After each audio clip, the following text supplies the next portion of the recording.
Movie शुरू होती है एक आर्किटेक्ट को दिखाते हुए जिसका नाम जॉन होता है। वो अपनी मैरिड लाइफ को लेके काफी परेशान रहा करता था क्योंकि उसकी अपनी वाइफ के साथ अक्सर लड़ाई रहा करती थी।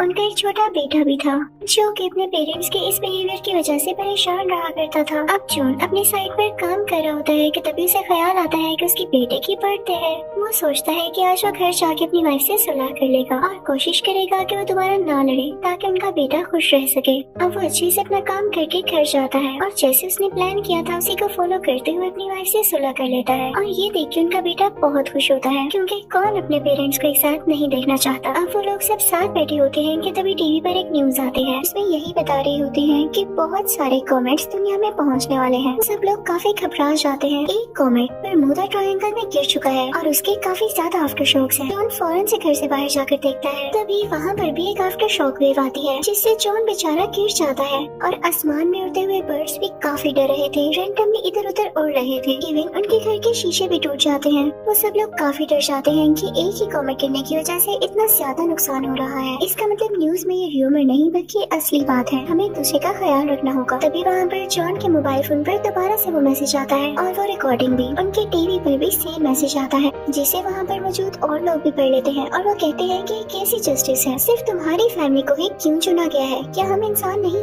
वो सब लोग जॉन को मीन कहते हुए उसके घर से निकल जाते हैं। अब जॉन और उसकी फैमिली पैकिंग करने लगती है। जॉन के बेटे को डायबिटीज होती है तो वो लोग उसकी इंसुलिन भी रखते हैं और फिर अपनी गाड़ी लेकर अपने घर से निकलने लगते हैं। तभी उनके सामने एक औरत आती है जो कि उनकी नेबर होती है और वो अपनी बेटी को उठाकर उनसे रिक्वेस्ट करती है कि प्लीज इसको भी अपने साथ ले जाओ। मैं नहीं चाहती कि ये यहाँ हमारे साथ मर जाए। लेकिन वो लोग ऐसे किसी को नहीं लेकर जा सकते थे क्योंकि उनको अपने साथ किसी को लाना अलाउ ही नहीं था। और ये ज्यादा बुरी बात होती अगर वो बच्ची वहाँ जाकर वहीं रह जाती। अब खैर ये लोग जैसे तैसे करके आर्मी बेस तक पहुँच जाते हैं जहाँ से इन लोगों ने आगे शेल्टर के लिए निकलना था। वहाँ पर काफी प्लेन्स खड़े हुए थे जिसके थ्रू ये लोग जाने वाले थे। अब ये लोग भी बाकी सारे लोगों के साथ खड़े हो जाते हैं लेकिन तभी जॉन को याद आता है कि मेरे बेटे की इंसुलिन तो गाड़ी में ही रह गई है। वो अपनी वाइफ से कहते हैं कि तुम प्लेन में जाकर बैठो, मैं इंसुलिन लेकर आता हूँ। लेकिन कई ज्यादा टाइम गुजर जाता है और जॉन वहाँ पर वापस नहीं आता। तो जॉन की वाइफ परेशान होकर सिक्योरिटी से कहने लगती है कि मेरे हस्बैंड मेरे बेटे की मेडिसिन लेने गए थे लेकिन अभी तक वो यहाँ नहीं आए, आप प्लीज उनका वेट कर लीजिएगा। लेकिन यहाँ पर जॉन की वाइफ से गलती हो गई थी क्योंकि जिस प्लेन में वो कुछ लोगों को लेकर जा रहे थे उनमें उनका रूल ये था कि वो पेशेंट्स को नहीं रखते। उस प्लेन में कोई भी पेशेंट अलाउ नहीं था। तो वो जॉन की वाइफ और उसके बेटे को अपने साथ ले जाते हैं। उधर जॉन को जब मेडिसिन मिल जाती है तो वो वापस आता है। वो अपनी बीवी और बेटे को आवाज़ें देने लगता है लेकिन वहाँ पर कोई भी नहीं होता। वो समझता है कि हो सकता है ये लोग प्लेन में जाकर बैठ गए हों क्योंकि मैंने इनको बैठने का कहा था। और फिर वो भी प्लेन के अंदर चला जाता है लेकिन प्लेन में से अपनी वाइफ और बेटा कहीं नहीं मिल रहे होते। तो वो उन्हें ढूंढने लगता है लेकिन फिर भी वो लोग उसे नजर नहीं आते।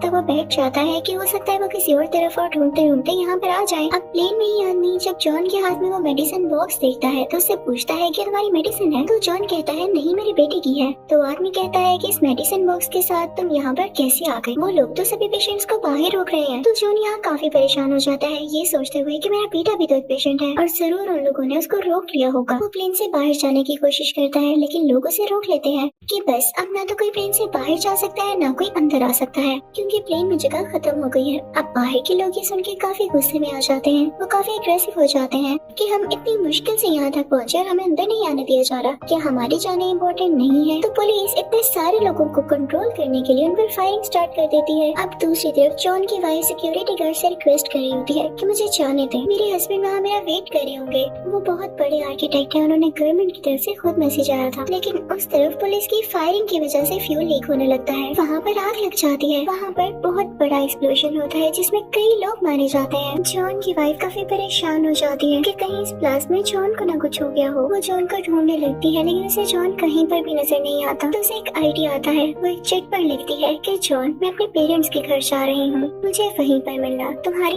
बीवी। और ये लिखकर वो अपनी गाड़ी के शीशे के साथ पेस्ट कर देती है ताकि अगर जॉन को हम लोग ना मिले तो वो एटलीस्ट अपनी गाड़ी के पास आकर ये नोट पढ़ ले। और फिर उसके बाद जॉन की वाइफ वहाँ से जाने लगती है। इधर जॉन भी अपनी वाइफ और बेटे को ढूंढ रहा होता है तो उसे भी वो लोग कहीं नहीं दिख रहे होते। और जब वो अपनी गाड़ी के पास आता है कि कहीं ये गाड़ी में न बैठ गई हो तो उसे गाड़ी पर वो नोट मिलता है। तो उसे पढ़ के उसे काफी अच्छा फील होता है कि शुक्र है मेरी बीवी और बेटा ठीक है। उधर हम जॉन की वाइफ और बेटे को देखते हैं जो कि स्टोर की तरफ जा रहे होते हैं। और जैसे वो स्टोर में एंटर होते हैं तो वहाँ पर कुछ एग्रेसिव लोग उन पर फायरिंग करने लगते हैं लेकिन वो दोनों अपनी जान बचाकर वहाँ से बाहर निकल आते हैं। बाहर निकलते उन्हें कार नजर आती है तो जॉन की वाइफ उस कार में बैठे आदमी से कहती है कि हम दोनों को अंदर आने दें, हमें एक एड्रेस तक पहुंचा दें। तो वो आदमी उनको कार के अंदर बिठा लेता है। अब उन दोनों में बातें होने लगती हैं। तो जॉन की वाइफ उसको बता देती है कि हम लोगों ने प्लेन में जाना था और शेल्टर की तरफ, लेकिन वो लोग इतने बुरे हैं कि उन लोगों ने मेरे बेटे को नहीं आने दिया क्योंकि इसे डायबिटीज थी। वो उसे सारी स्टोरी बताती है कि इस तरह से मैं अपने हस्बैंड से दूर हो गई हूँ और वो मुझे नहीं मिल रहे। जब गाड़ी ड्राइव कर रहा आदमी उसकी सारी बात सुन लेता है तो कहता है कि क्या वाकई उन लोगों ने पहले तुम्हें बुलाया और फिर इसको आने ही नहीं दिया? ऐसा कैसे हो सकता है? बल्कि इस बच्चे को तो ज्यादा जरूरत है शेल्टर की। उस आदमी की बातें कुछ अजीब भी फील हो रही थी। वो कहता है कि मैं खुद इसको वहाँ पर दोबारा छोड़ कर आऊंगा। तो जॉन की वाइफ कहती है नहीं नहीं, वहाँ पर ब्लास्ट हो चुका है और अगर ये दोबारा वहाँ पर गया तो वो लोग इसको पकड़ लेंगे क्योंकि ये पेशेंट है और वहाँ पर अलाउ नहीं। तो आदमी कहता है कि तुम चुप करो। बड़े बुरे तरीके से उसे गाड़ी से बाहर निकाल के फेंकता है। वो औरत यानी जॉन की वाइफ चिल्लाने लगती है कि मेरे बेटे को कहाँ लेकर जा रहे हो। वो रोड्स पर गाड़ियों से मदद मांगने लगती है। दूसरी तरफ हम जॉन को देखते हैं जो कि अपनी बीवी को ढूंढ रहा होता है। तभी उसे टीनेजर्स का एक ग्रुप नजर आता है जो कि वहाँ पर सिंगिंग और डांसिंग कर रहे थे, ये सोचते हुए कि दुनिया तो खत्म होने ही वाली है तो क्यों ना इसको एंजॉय कर लिया जाए। तभी कहीं दूर हम कॉमेट का एक हिस्सा गिरते हुए देखते हैं जिसे बहुत बड़ा ब्लास्ट होता है और हर तरफ खामोशी हो जाती है। जॉन अपनी बीवी और बेटे के लिए काफी परेशान हो जाता है और वहाँ से निकलता है। तभी उसे एक ट्रक दिखाई देता है जिसमें कुछ लोग थे और वो ट्रक कनाडा जा रहा था। जॉन भी उस ट्रक में बैठ जाता है कि हो सकता है कि रास्ते में मुझे मेरी बीवी और बेटा मिले तो मैं उनके पास उतर जाऊं, क्योंकि जॉन की बीवी के फादर का घर भी कनाडा होता है। जॉन को ट्रक में एक लड़का मिलता है जो कि उससे कहता है कि क्या तुम जानते हो हमारी गवर्नमेंट ने कुछ खास लोगों को क्यों चुना है? उसके पीछे एक रीजन है। मेरी मदर डॉक्टर है और उन्होंने ही मुझे ये बताया है, क्योंकि तुम भी जानते हो कमेंट्स करने के बाद दुनिया तबाह हो जाएगी, सारी बिल्डिंग्स तबाह हो जाएंगी और जाहिर है जब सब कुछ नॉर्मल होना शुरू होगा तो बिल्डिंग्स दोबारा बनाने की जरूरत होगी। और तुम जैसा कि तुमने बताया एक आर्किटेक्ट हो, गवर्नमेंट को तुम्हारी जरूरत होगी। वो सब अपने मतलब के लिए ही लेकर जा रहे हैं तुम्हें और मेरी मदर जैसे कई डॉक्टर्स को, ताकि अगर कोई बीमारी फैलती है तो उसे क्योर किया जा सके। वो उसे बताता है कि हम यहाँ कनाडा पहुँचेंगे तो आज रात यहाँ से आखिरी फ्लाइट जाएगी ग्रीनलैंड तक और ग्रीनलैंड पर ही वो शेल्टर हाउस है। हम लोग चुपके से वहाँ जाएंगे। बल्कि तुम अपना बताओ, तुम भी तो सिलेक्टेड हो तो तुम तो वैसे ही जा सकते हो। तो जॉन उसे बताता है कि हाँ मैं सिलेक्टेड था, लेकिन जो जो रीजंस आए और मैं प्लेन से बाहर आया वो सब उस लड़के को बताता है और साथ ये भी कि मेरी बीवी और बेटा खो चुके हैं, मुझे पहले उनको ढूंढना है। लेकिन वहाँ पे कुछ लोग उसे पकड़ लेते हैं और कहते हैं कि फौरन हमारे साथ चलो क्योंकि तुम्हें गवर्नमेंट ने सिलेक्ट किया है। अगर जो उनकी बीवी और बेटा ना भी जाते तो उनको कोई फर्क नहीं पड़ना था, लेकिन फर्क उनको पड़ रहा था जॉन से, क्योंकि वो एक आर्किटेक्ट था। वे काफी फाइट होने लगती है। वो जॉन से जबरदस्ती कह रहे होते हैं कि हमारे साथ आओ, लेकिन तभी जॉन को जो ट्रक में लड़का मिला था वो भी आता है और उन लोगों को बचाता है, लेकिन साथ में बेचारा खुद भी मारा जाता है। दूसरी तरफ हमें वही गाड़ी चलाता हुआ आदमी दिखाया जाता है जिसने जॉन की बीवी को अपनी गाड़ी से बाहर निकाला था और जॉन के बेटे को अपनी गाड़ी में ही रहने दिया था। उसके साथ उसकी बीवी भी होती है। वो अपनी बीवी से कहता है देखो हमें नहीं चुना गया था ना, लेकिन हमने कैसे चालाकी से काम किया। अब इस बच्चे के हाथ में स्ट्रिप है जो कि ये शो करती है कि सिलेक्टेड फैमिलीज में से है, हम इसके थ्रू शेल्टर हाउस तक जा सकते हैं। अब वो बुरात में अपनी वाइफ को लेता है और जॉन के बेटे को अपनी गोद में उठाता हुआ आर्मी बेस तक पहुंच जाता है और वहाँ के सिक्योरिटी ऑफिसर से कहता है कि देखो ये हमारा बेटा है, इसके हाथ में स्ट्रिप लगी हुई है, लेकिन हमारी स्ट्रिप जल्दी में कहीं खो गई है। देख रहे हो यहाँ पर हालात कैसे हैं, हमें प्लीज प्लेन में जाने दिया जाए। तो तभी जॉन का बेटा रोने लगता है और कहता है अंकल ये मेरे पेरेंट्स नहीं है, इन्होंने मुझे किडनैप किया है, मुझे बचा लें। तो पुलिस समझ जाती है कि असल में गेम क्या है और छोटे बच्चे को अपने साथ नर्सिंग कैंप ले आते हैं। दूसरी तरफ जॉन की वाइफ काफी वरीड होती है,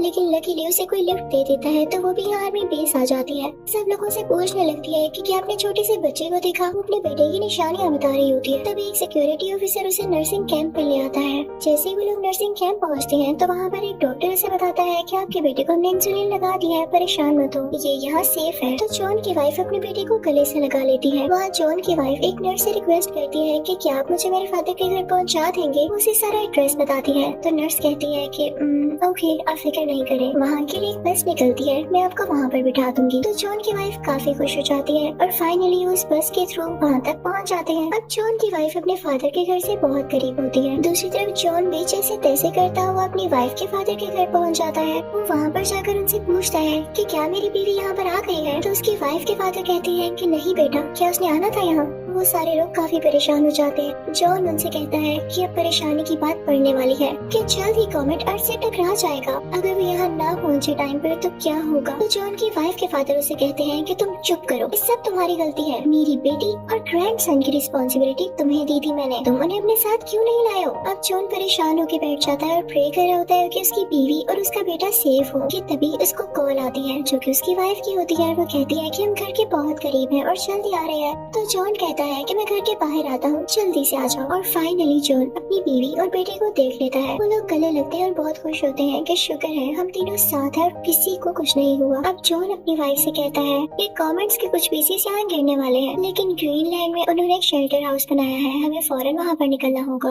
अब तो हमारे पास गाड़ी भी है। तो वो सब तैयार हो जाते हैं, लेकिन जॉन की वाइफ जब अपने फादर से कहती है कि आप भी हमारे साथ आए, तो उसके फादर कहते हैं कि नहीं बेटा, मेरी वैसे भी अब उम्र क्या रही है और मैं अपनी जिंदगी के आखिरी दिन अपने दोस्तों के साथ गुजारना चाहूंगा जहाँ पर मैं बड़ा हुआ। वैसे भी मौत आनी हो तो आकर रहती है, हम उसे रोक नहीं पाते। खैर मैं फिर भी दुआ करूंगा कि सब कुछ सेफ रहे, यहाँ पर कोई कॉमेट न गिरे। तुम लोग जाओ और अपना ख्याल रखना। अभी सीन काफी इमोशनल होता है क्योंकि जॉन की वाइफ अपने फादर की ऐसी बातें सुन के काफी दुखी हो जाती है, लेकिन उसे जॉन और अपने बेटे की खातिर जाना पड़ता है। अब वो लोग ग्रीनलैंड के लिए गाड़ी पर निकल पड़ते हैं कि तभी रास्ते में कॉमेट्स के छोटे छोटे हिस्से गिरने लगते हैं और जहाँ वो गिर रहे थे वहाँ आग लगती जा रही थी। और तो और जिस गाड़ी पर वो कॉमेट का हिस्सा गिर रहा था वो गाड़ी भी ब्लास्ट होती जा रही थी। इस तरह से हर तरफ ट्रैफिक भर गई थी और डेड बॉडीज भी पड़ी हुई थी। वो लोग काफी परेशान हो जाते हैं। जॉन अपनी वाइफ को बताता है कि परेशान नहीं हो, तुम्हें हिम्मत नहीं हारनी, हमें अपने बेटे के लिए हिम्मत दिखानी होगी। वो उसे बताता है कि आज रात लास्ट फ्लाइट कनाडा से ग्रीनलैंड तक जा रही है, हमें जैसे तैसे करके उस प्लेन में बैठना होगा।